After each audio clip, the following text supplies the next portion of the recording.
అదానీ సంస్థ ఇప్పుడు విమానయాన రంగంలో కూడా అడుగుపెట్టే అవకాశం ఉంది. ఎక్కడ లాభాలు వస్తుంటే అక్కడ దూరిపోతారు. బడా బడా కార్పొరేట్ సంస్థల సహజ సిద్ధమైనటువంటిది అదే.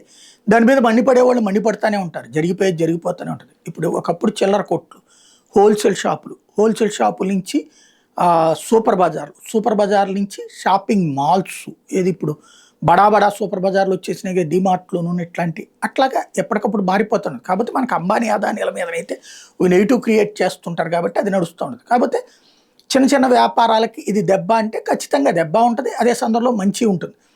ఇక్కడ ఇప్పుడు విమానయాన రంగం మంచి అవకాశాలు ఉన్నాయి. ఇప్పుడు టాప్గా ఉంటున్నటువంటి సంస్థ ఏదైతే ఇండిగో ఉందో దాదాపు 60% వాళ్ళు సరైన ఫెసిలిటీ అకామిడేట్ చేయలేకపోతున్నారు. కాంపిటీషన్ తక్కువగా ఉంది. ఇప్పుడు అదానీ ఆ రంగంలోకి అడుగు పెడుతున్నాడు. కాబట్టి ఇప్పుడు విమానాలు కొత్త సంస్థ కూడా రంగంలోకి దిగితే మాత్రం ఫెసిలిటీస్ అంటే స్పర్ధయా వర్ధతే విద్య అంటారు. ఒకరికొకరికి పోటీ ద్వారానే మనకి సెల్ ఫోన్ల ఛార్జీలు భారీగా తగ్గినాయి. అట్లాగే ఇందులో కూడా మార్పులు జరిగే అవకాశం ఉంటుంది.